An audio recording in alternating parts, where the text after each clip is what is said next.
Welcome back, everyone. This is Dr. Gallenstein.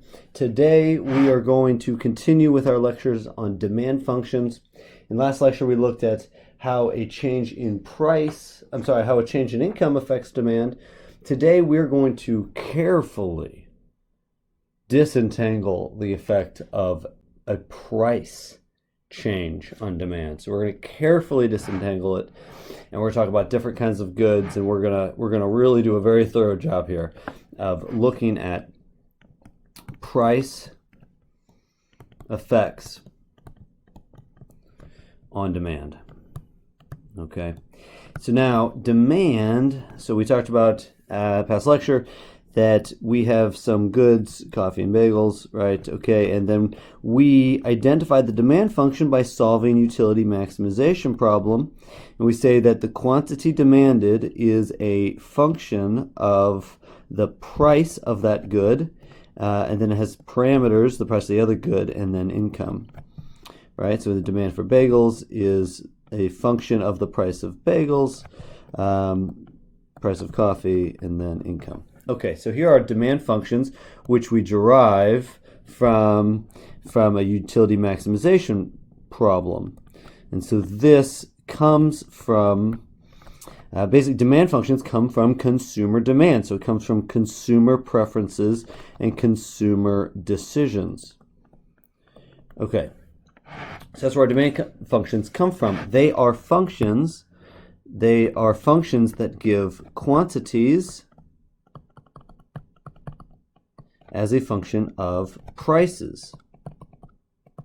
So today I want to look very carefully at the issue of how does a change in price, let's just focus on coffee, affect the quantity of coffee demanded. All right. So we might even say, I want to know what is the derivative of the demand for coffee with respect to the price of coffee.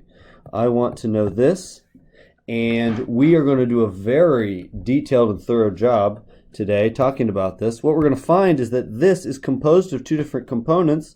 We'll find that it's composed of something called an income effect, and it is composed of something called a substitution effect. All right, a substitution effect. And we'll disentangle those and talk about them. So why don't we just go ahead and get started with that. All right, so I think a really good way of illustrating this is by using our standard graph. So what I'm going to do is I'm going to start out with a detailed graph of demand for these goods, and we'll talk about how a price change affects that demand. Okay, so let's draw our kind of standard graph. Coffee and bagels. Okay. And as is typical, we're going to start off with a budget line. We'll start off with a budget line here. All right, so this will be budget line. Let's call this budget. So we'll call it budget. Let's just say L. Okay, and I'm going to be very careful to label some certain things. So the budget line L intersects the x-axis at income divided by the price of coffee. All right, so here, that's where it intersects. Budget line L corresponds to income equals the price of coffee times coffee plus the price of bagels times bagels. And so if we wanted to know where does this budget line intersect the x-axis, what we need is we would set b equal to 0. So if we set b equal to 0, then we have I equals price of coffee times coffee. So this would be how much coffee would they consume if they spent all of their money on coffee, that is, they bought no bagels, and we just solve that for c. So then that would be the quantity of coffee consumed if they spent all of their money on coffee. So that's that intersection point there. Okay. All right, and then we're going to assume that we have an indifference curve here. Okay, so we have an indifference curve here, and then we'll say this is point B. All right, and we'll come back. We'll come back to that in a moment. Okay, and let's give ourselves another indifference curve. Actually, let's do purple here. All right, here is budget line, purple budget line. You know, I might give this one, I might give this a superscript 2. So in a minute when we're done, we're going to talk about this one as kind of being the first one, so budget line 1, and this one will be budget line 2. Okay, and all right, and then this one is going to have an indifference curve.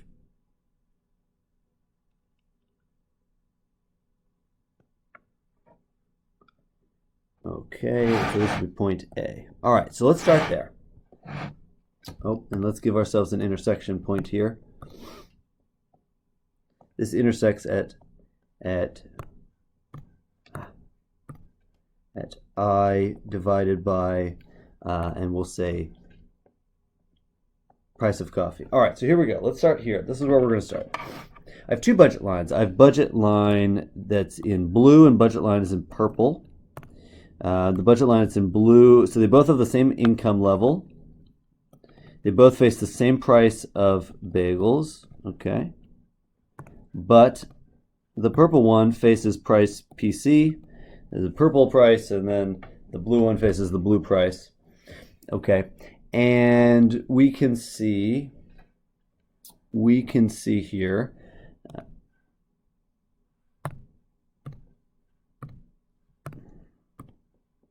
we can see that the blue price is greater than the purple price. All right, so the blue price here is greater than the purple price. Just to help with our notation here, I might give a little dash mark here to represent this price. Okay, so here we go.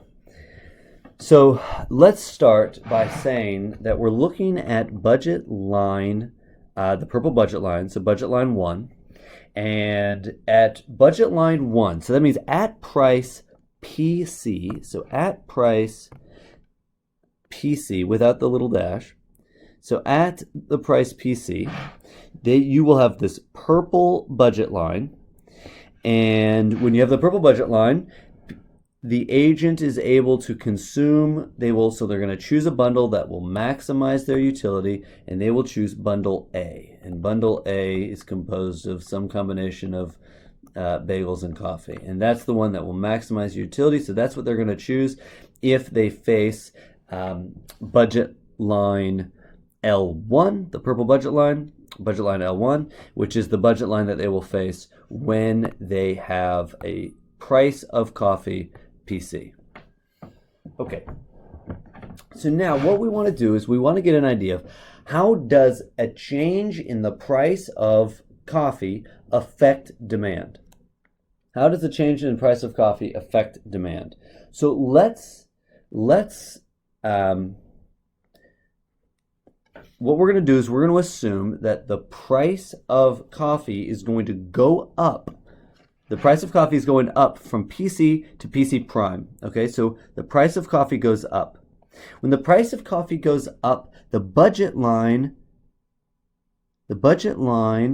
rotates inwards because now they can afford fewer cups of coffee. Because each cup of coffee that they consume costs more. So the budget line rotates inwards, and now they're able to afford fewer cups of coffee, and they will choose a bundle, B, that lies on an indifference curve that's closer to the origin, which means that it will give them lower utility. It's also clear from the illustration that the amount of consumption of coffee at bundle A, which is this dark brown C star, is greater than the amount of consumption of coffee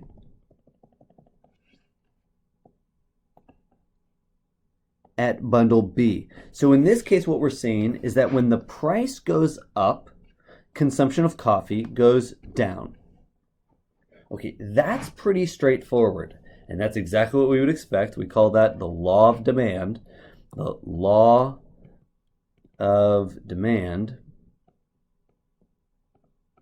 that an increase in price results in a decrease in demand. All right, so that's pretty straightforward. But what we're going to do now, what we want to do now is we want to disentangle the different components of this effect. All right, so what I'm going to argue, what I'm going to claim here is I'm going to claim that in fact there are two component factors in the effect of the price on demand. An increase in price affects demand in two ways. So let's go through that. Well, I didn't mean to erase that whole thing. So let me redraw some stuff. So I want to make the case that an increase in price affects demand in two ways. All right, now let me just a moment to redraw my lines here. I didn't mean to erase the whole thing. So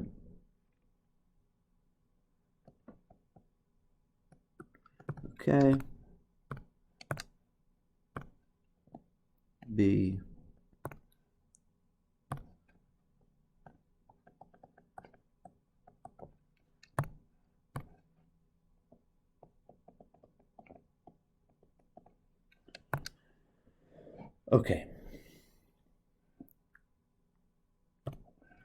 Okay, so what I want to argue here is that there are two ways in which an increase in price affects demand.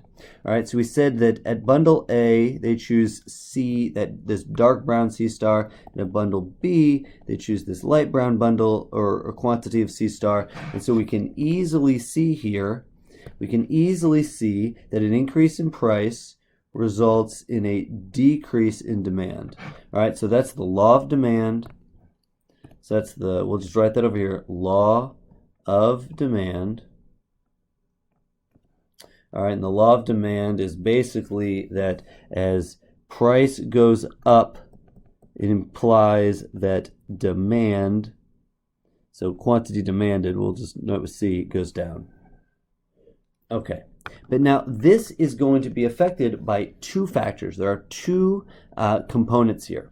There's going to be what's called an income effect. And there's a substitution effect.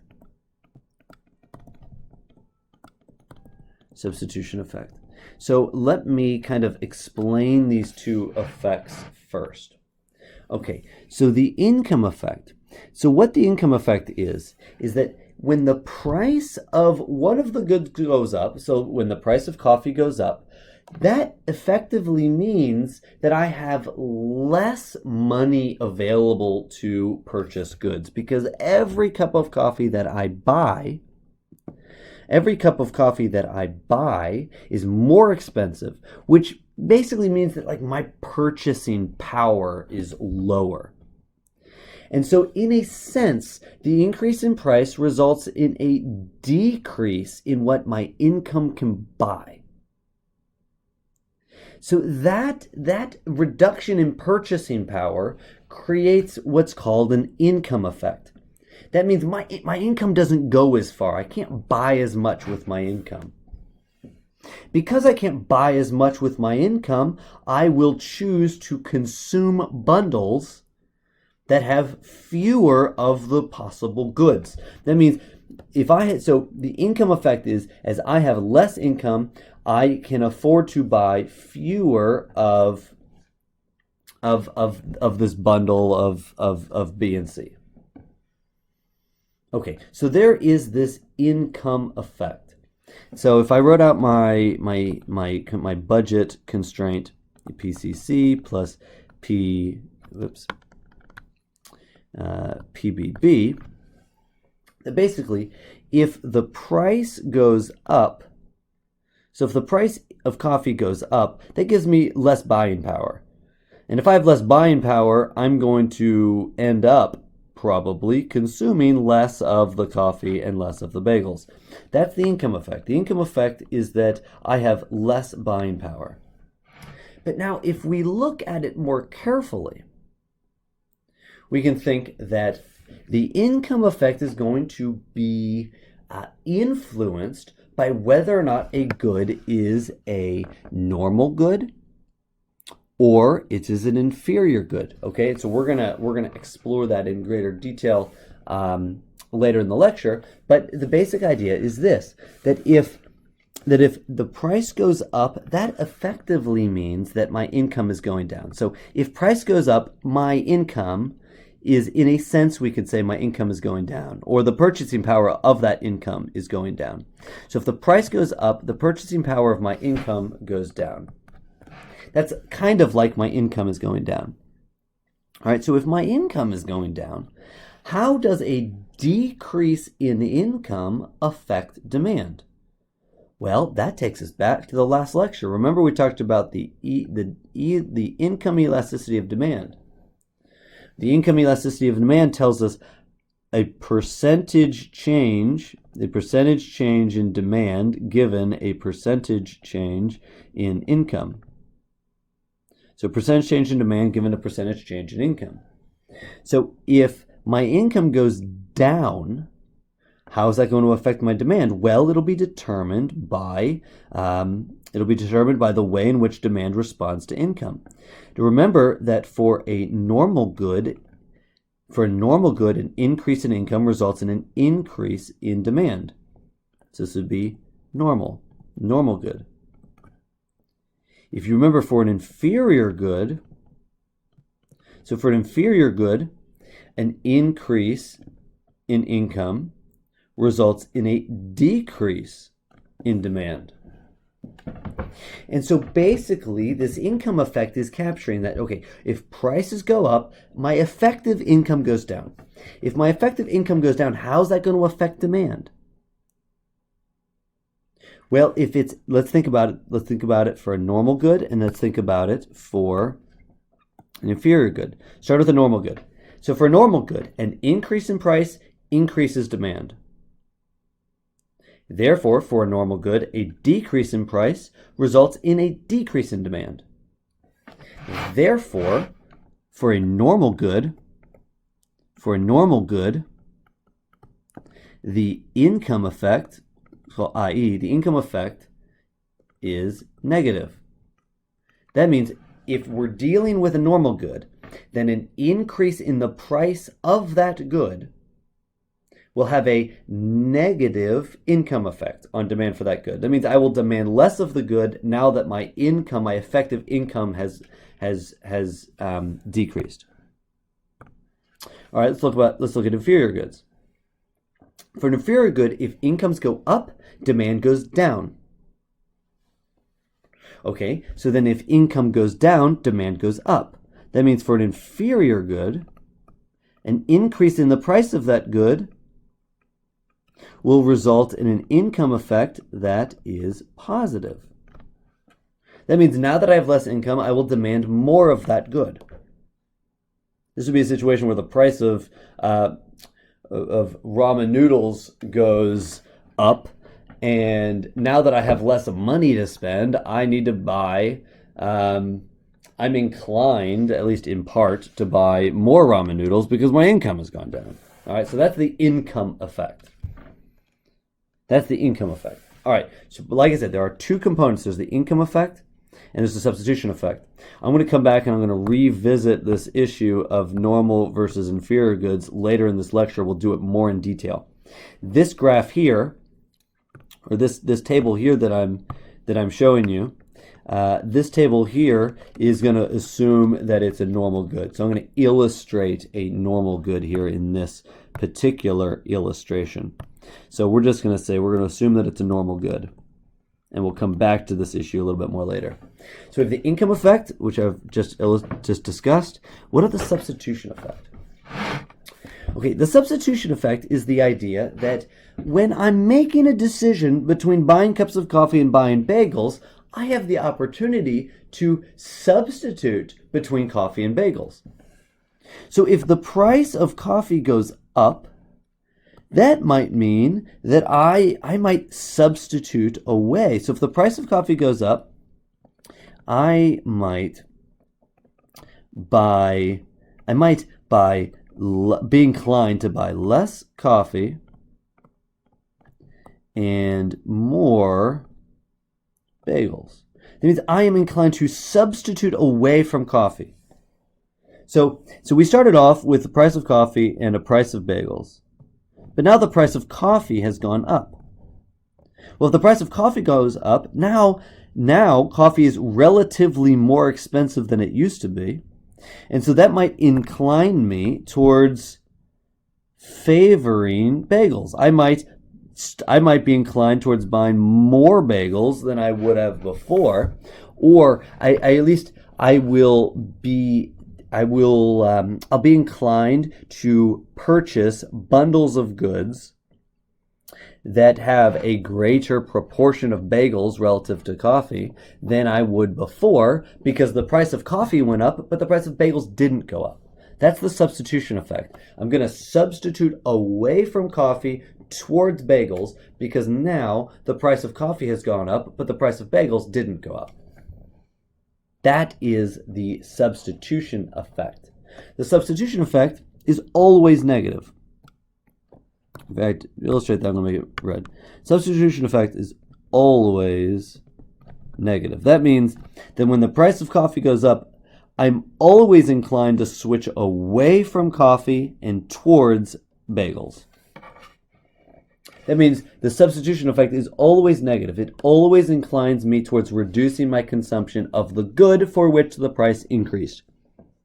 So if the price of coffee goes up, that will always incline me towards purchasing less coffee. All right. Now there's a way that we can graphically represent this. There's a way in which we can graphically represent this. I'm going to represent it this way. If we want to look at the substitution effect, what we would need to do is we would need to, so imagine a situation, all right, here we go. If we want to represent the substitution effect, we need to be able to see how the increase in price affects preferences and decision making in isolation of the income effect. That means we would need to be able to separate out the income effect and the substitution effect. Well, there's one way that we can do that. Imagine a situation in which the price of coffee goes up. So imagine a situation in which the price of coffee, so we use our colors here, the price of coffee goes up from PC, it goes up from PC to PC prime. So imagine that scenario, but then imagine at the same time that the price went up from PC to PC prime, that the agent was given enough money so that despite the increase in price, they were still able to buy a bundle on their original indifference curve. I'm going to illustrate that like this. Imagine that they were given enough money that even though the price has gone up, they're able to buy a bundle on their original indifference curve.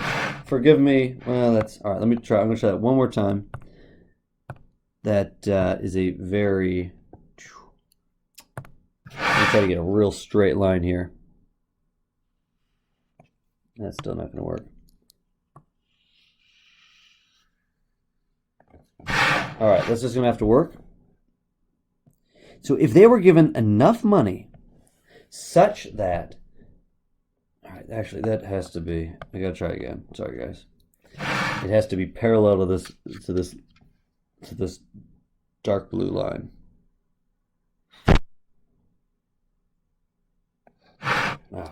One more time, and then we're going to go with it no matter how it looks. All right. That's better. It's improvement. Okay. These two lines should be parallel to each other. So here's the idea. Imagine that the price of coffee still goes up, but the income also goes up. So basically what we're saying is their income is being compensated. So the price goes up from PC to PC prime, but they're given enough money such that they are able to consume a bundle, we'll call it bundle C, that is on the original indifference curve. That means the price goes up from PC to PC prime, but they're given enough money so that they can buy a bundle of goods that is on the original, so the first, this dark brown indifference curve 1, we'll say. So they're able to achieve the same amount of utility. They're able to achieve the same amount of utility because they're given enough income to compensate them for the increase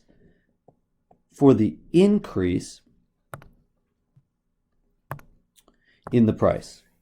Okay, so that's what this light blue line represents. I'm going to call this L. I'm going to put a squiggle on it, or a tilde, or a squiggle. This is going to be budget line squiggle. This is the budget line that they would face if their income was allowed to increase from the original income of I up to, if their income could increase from I up to I tilde, or I squiggle.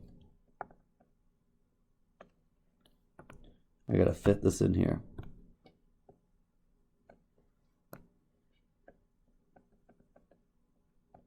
Okay, so if their income was allowed to increase, they were compensated. We'll use that language. They were compensated. They were given additional income so that instead of having income I, they now have income tilde, or income squigs. If they were given enough income to compensate them for the reduction in price so that they could choose a bundle on the same indifference curve, so they achieve the same amount of utility at bundle C as with bundle A. If we allow that, this allows us to see the pure substitution effect. We can see the pure substitution effect. So let me illustrate this. I'm going to do some erasing here.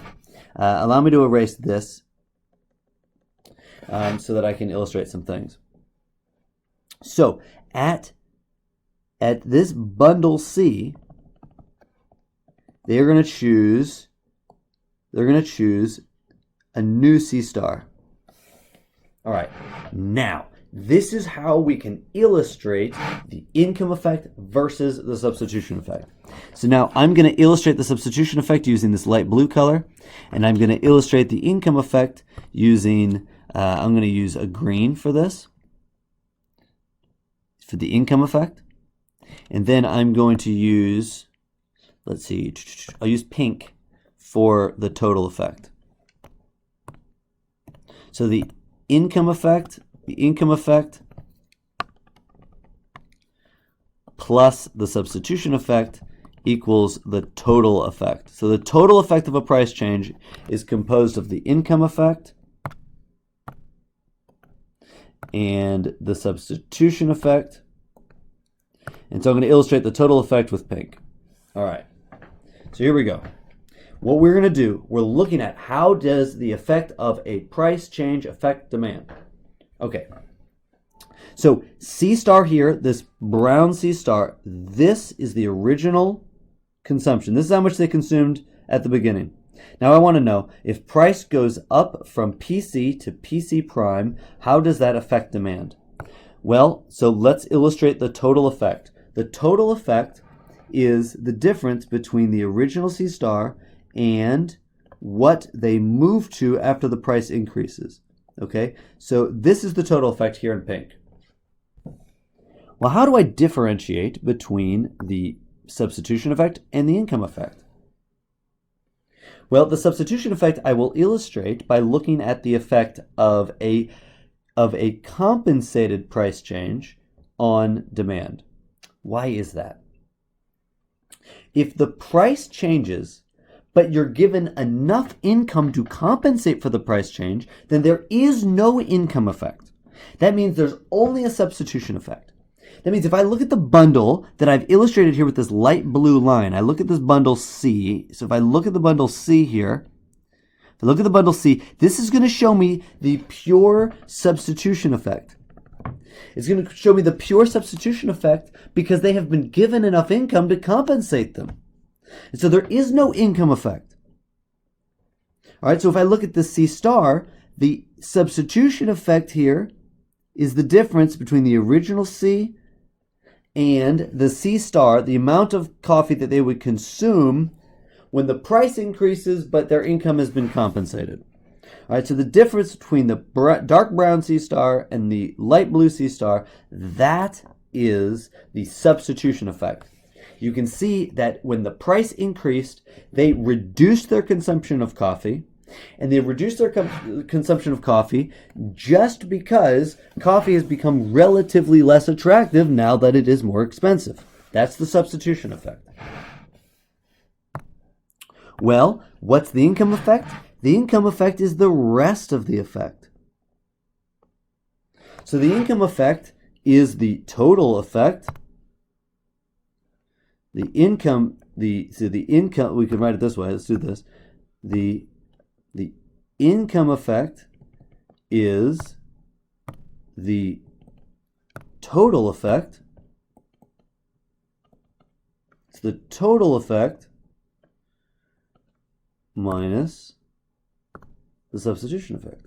So it's the rest of the effect. It's all the effect that isn't accounted for by the substitution effect. So here we can see the income effect. So what I've illustrated to you here is an example of the impact of a price change on a normal good. The substitution effect is always negative. So here it's negative. What do I mean by negative? That means that as the price goes up, consumption goes down. So as the price of coffee goes up from PC to PC prime, the consumption of coffee goes down. All right, so it's a negative effect. It reduces demand. And the substitution effect is always negative. It means if the price of coffee goes up, I always want to substitute away from coffee. So that means my demand for coffee will go down because of the substitution effect. And in this case, I'm dealing with a normal good, so the income effect is negative. Why is it negative? Well, when the price goes up, I effectively have less income. And so if income is going down, then demand for a normal good would go down. That means the effect of both effects are negative, and we result in a larger total effect, which you can see here in pink. All right, so that is a detailed illustration of the effect of a price change. That price change includes an income effect, and it includes a substitution effect. On a normal good, the income effect is negative. The substitution effect is always negative, whether it's a normal good or not. Substitution effect is always negative. If it's a normal good, then the income effect will be negative. If it's an inferior good, the income effect will be positive. So let me illustrate that. I'm going to draw the same graph, but now I'm going to do the graph for an inferior good, and I will illustrate what that looks like. All right, so let's erase everything, start fresh. All right, same graph. So we start off with, let's say we start off with this bundle, okay? I'm sorry, with this budget line, PC, and then we're saying that the price is going to increase. So the price of coffee increase to PC prime, okay? And PC prime is a higher price than PC. Okay? And at the original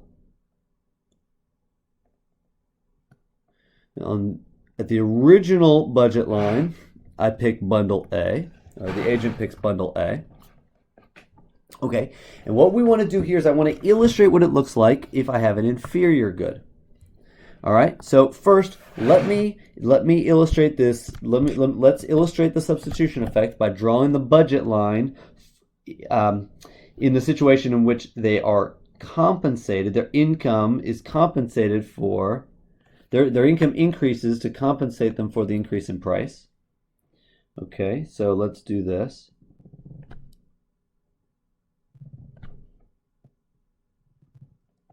All right, and so here is bundle C. All right, I'm gonna erase this for now to do a clear illustration. Okay, so Here is the quantity consumed at bundle A. Here is the quantity consumed at this kind of substitution effect only. Okay, so here we see the substitution effect. Substitution effect here. So this is the substitution effect. It is negative. It's always negative. It's always negative. Okay, but now the question is, what would it look like if demand, if this good was if the good was an inferior good? If the good is an inferior good, that means that the income effect is actually positive. Because when the price goes up, your effective income goes down. All right, let's just illustrate this. Thinking back to elasticity of demand. All right, if you have an inferior good, that means that as income goes up, demand goes down. All right, so if you have an inferior good, as income goes up, implies demand goes down. Which means the alternative would be true. As income goes down, demand goes up. Okay? So let's illustrate that. So here, let's imagine someone's preferences are like this.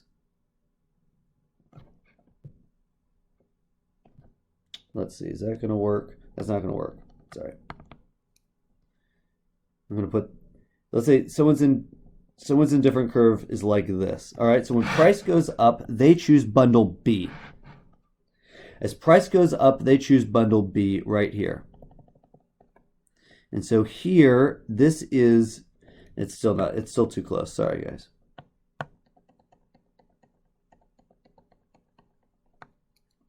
Wow.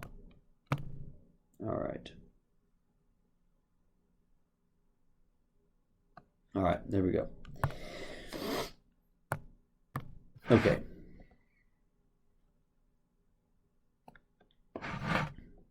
Okay. So when price goes up, they're going to choose a new bundle. And so let's say, draw it on this indifference curve. Here it is. Here's the new bundle.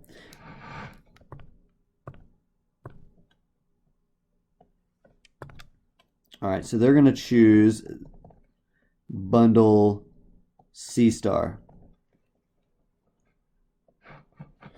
Okay, so they're going to choose bundle B. You can see that at bundle B actually, so bundle B has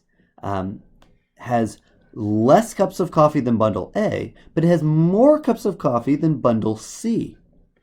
So let's draw our total effect. Our total effect is the difference between bundle C, the dark brown, I'm sorry, the number of cups of coffee that we choose on the original bundle A. All right, so it's C here. The total effect is this difference.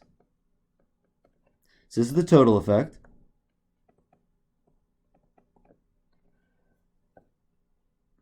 So then how do we know what the income effect is? The substitution effect is the difference between the original C star and the light blue C star. The income effect is from the light blue C star up to the brown C star. And so the income effect, I'll illustrate it using this dark, is positive. Total effect is negative. Total effect is negative. Substitution effect is negative, but the income effect is positive. Okay, this is actually a little bit difficult to see. I'm going to redraw this real quick, giving us more space. All right, I'm going to draw this real quick. I'm not going to label a ton of things.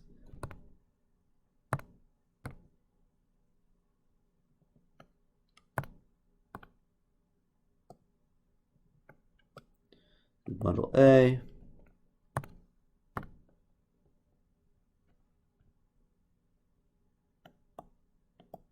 Bundle B.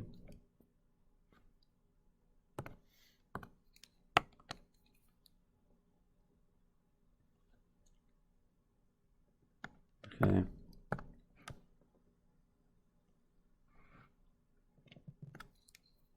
Okay. All right, so here's bundle C. Got to move this. Sorry, this is it can kind of be hard to illustrate this.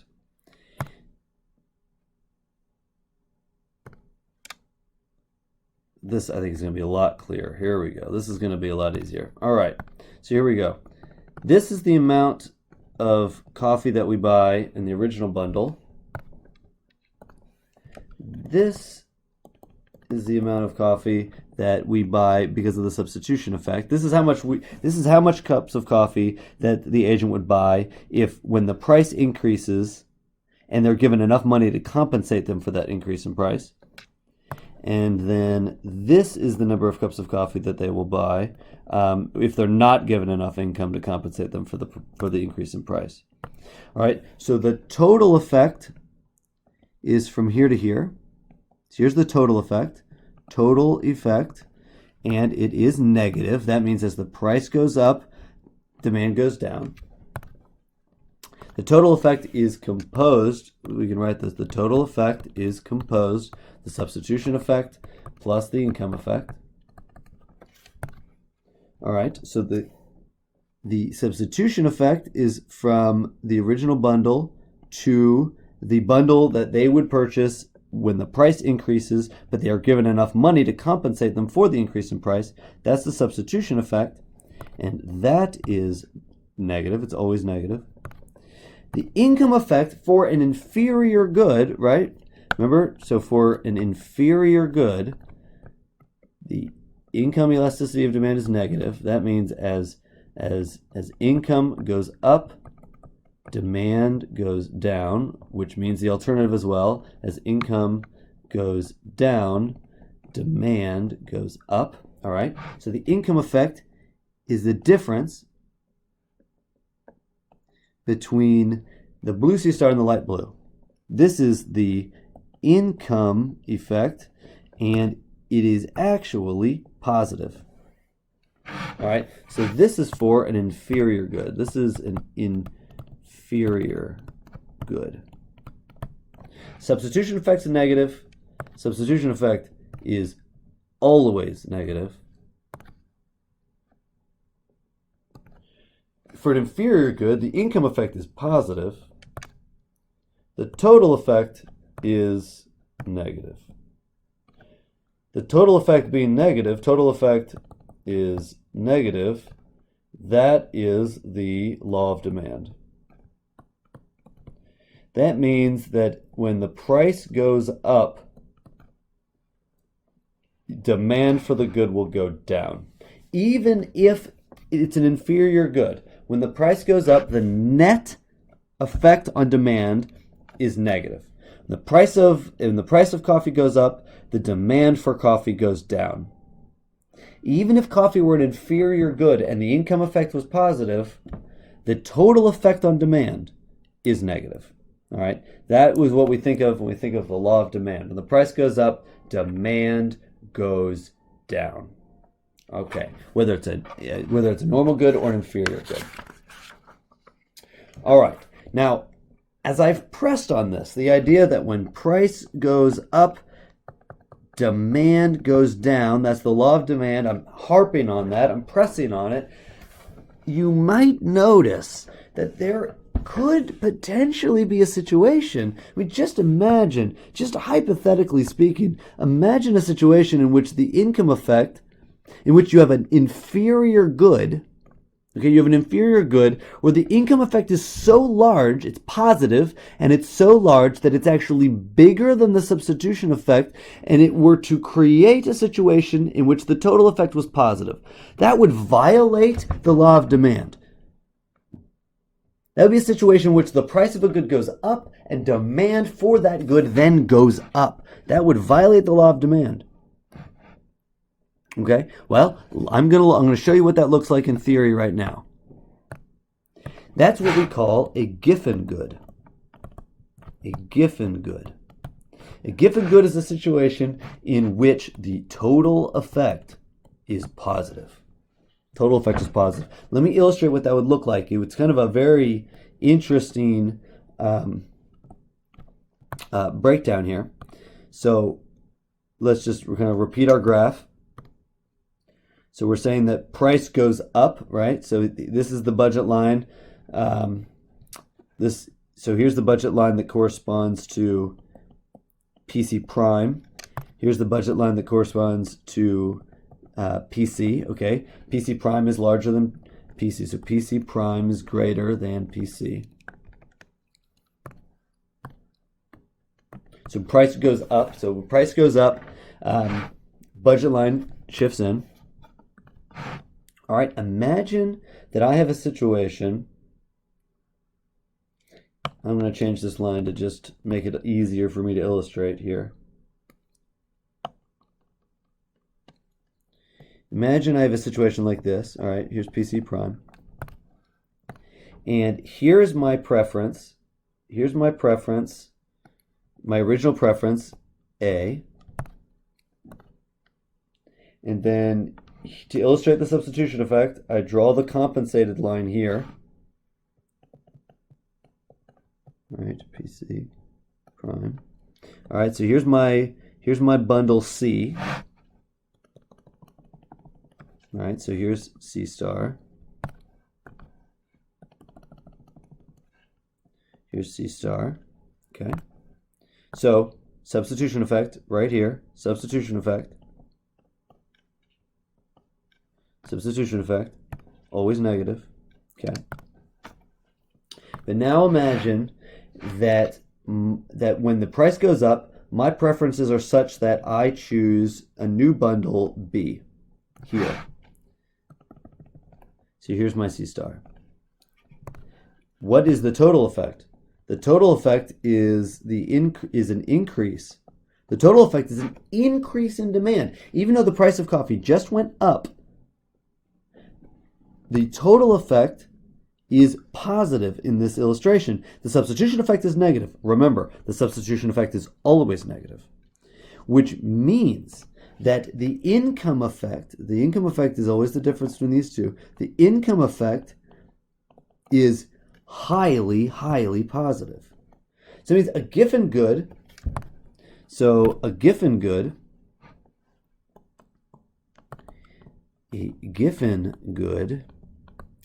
is a special case of an inferior good,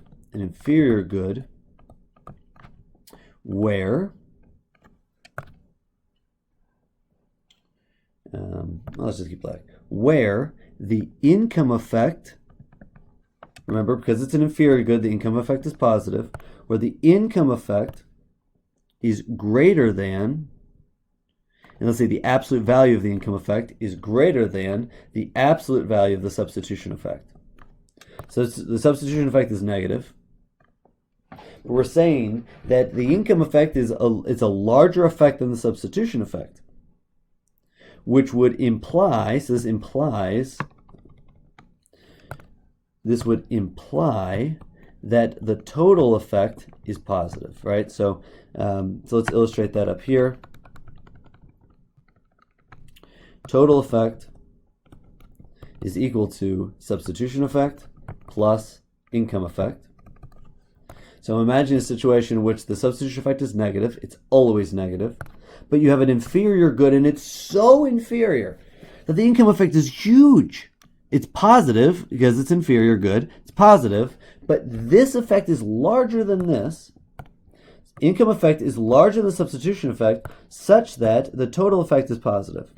This is called a Giffen good. Typically, we think that if Giffen goods really only exist in theory.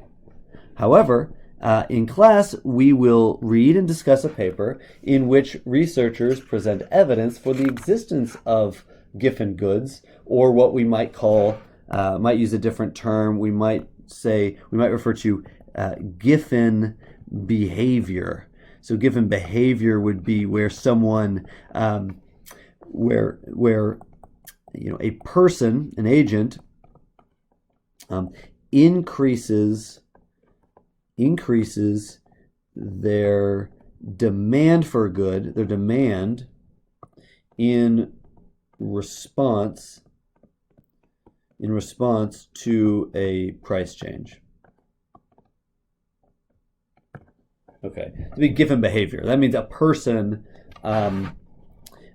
increases their demand for a good in response to a price change. All right, so that's given good or given behavior. We will talk about that in class. Thank you very much. Have a great day.